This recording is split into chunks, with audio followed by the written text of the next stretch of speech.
Hi everyone, it's Natasha Mott here, and today I would like to share with you some messages that I got from the Akashic with regards to becoming more like children in our lives and really taking certain concepts that children have and applying them because we've either forgotten it or we've been programmed out of them, we've been told not to believe, and whatever it is, here are 10 things that we can do to reconnect with our childlike self. So, number one on the list is get creative. Like, use your imagination, dream, fantasize. So many times that has been suppressed because we worry about others judging us for, whatever it is that we create, and we tend not to express ourselves. I mean, when was the last time you danced in public for no reason and not actually, cared about what other people think, kind of a thing? Or painted, or shared an idea, or used your imagination. I mean, how many times do kids believe that their parents are superheroes or that they are superheroes? Like, bring that back in again. The other thing is like 2 and 3 are very, very close related. So forgive and forget. I noticed this with my children where, they're at school, something happens, the next moment it's forgotten about, it's forgiven, and the kids are playing again like nothing happened before. This is the correct attitude to have. Us adults tend to hold grudges. We tend to hold on to things for years and years and years, and it starts to actually affect our physiology. Right? We tend to get stuck into the past because of this. So try and forgive and forget, move on. If it happened in the past, it's forgotten, kind of a thing. Yes, learn from these things, absolutely. Then perhaps if something happened, it really is an opportunity to look at what is it, that created that altercation, but forgive and forget. Even within an office, like I remember I had this boss, like he would like scream, like that's how he used to express himself. But if something happened and you walked into his office 5 minutes later, it's like it was there, it was done, it was dusted, never thought about again, right? So try and employ that, really, that forgive and forget completely. And remember that we forgive not to say that we agree with the action, or or forgive. We forgive because it's for us. It's to release us. It's to give us the freedom so that we're not shackled to that event or anchored to that event. Okay, so the fourth one is getting curious, asking why. Look at what's behind there. Why? Let's stop thinking of things in a linear way. See what's behind there, ask why, get curious. A lot of the information that we have at the moment, especially when it comes to spirituality, it's all kind of channeled. And sometimes things don't resonate. So ask why. Why is it that that is happening? And if you don't know, get the answer that you want, go and look for it yourself, research it, right? So getting curious is number 4. And number 5 is following your joy, having fun, and turning everything into a game, especially the things that you don't want to do. Turn it into a game, because really what resists will persist in your life until the lesson is learned. If we look at the Akashic records, you've chosen that obstacle so that you can learn and grow from it. So stop avoiding it, because it will show up in every aspect of your life. So choose it. Take the bull by the horns, grab control, take responsibility, and choose those, things that are not bringing you joy, even if it's to just get rid of it. So follow your joy and have fun.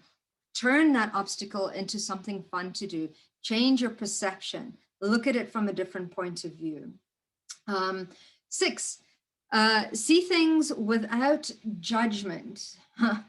This is massive. When we judge other people, I had a teacher in South Africa who taught me that when you're pointing a finger at somebody else, you have 3 fingers pointing back at you.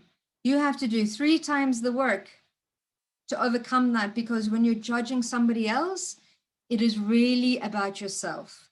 They have mirrored something within you that needs to be looked at. And for that, we can be grateful for them to bring that up for us. So drop the judgment. We all have our path. Nobody's anybody to judge anybody else, because our soul blueprints are all uniquely different. We have not walked a mile in their shoes. We don't know the blood, sweat, and tears that they have endured to get to where they are now. Also, with regards to other people and judgment, my attitude was people are going to judge me whether I do or whether I don't. So do what you want to do, because at the end of the day, nobody feels your happiness, your sadness, your guilt besides you. So drop the judgment of self, drop the judgment of others, and just be who you are. Number 7, we're looking at confidence, right? Kids are absolutely confident. They might fail, but they will continue to try again, right? They will, I mean, how many times when they're learning to walk do they fall? They don't give up. They continue to try. They know their failure is not an option. They will walk. They will go to the party. It's significant milestones in our lives that we will overcome. Everything is overcomable, if that's even a word. I can get away with that because I have a dodgy accent and English is not my first language. So absolutely have confidence to fail, have confidence to succeed, because this is important as well. Sometimes when we get what we want, it becomes really, really scary. And then we don't want it anymore and we self-sabotage. So be confident, be like that child that's learning to walk. It's no option, right? Number 8, do things 100%. This came up in my course this weekend that I did, The Art of Living. It was a breathing kind of course that they did. And they reminded us that kids do things 100%. When they're angry 100%. When they're sad, they're tearing, they're crying. Nothing's holding them back from being that. When they're laughing, they're laughing. They're 100% everything that they do. So take that in and do everything that you do at 100% capacity. And I was thinking about that this morning. It's a waste of bloody time if you don't, right? So give it your all when you do something. Number 9, trust. Children have this utmost trust and faith that things will happen in a way that is good for them. They don't worry about whether there'll be food on the table. They trust, they know that there will be, okay, I'm generalizing, but they know that there will be dinner on the table. They might not know what it is, but they have this inherent knowing that there will be food on the table when it comes to dinner time. Again, I'm generalizing, but that is the theory that we're taking in, that blind trust in something bigger than us that will provide. And with that, we create that by our thoughts, which is so interesting. And the last one, number 10, children are unconditionally happy, okay?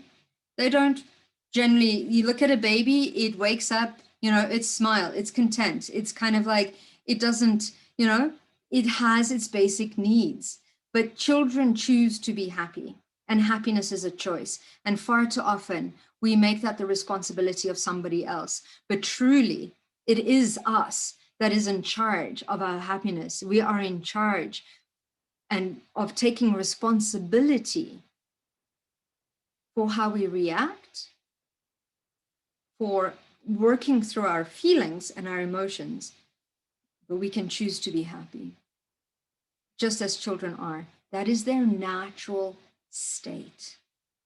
So let's bring that back into our natural state of being, our natural way of being, and choose to be happy. I hope this video helped, and let me know what you think. See you soon.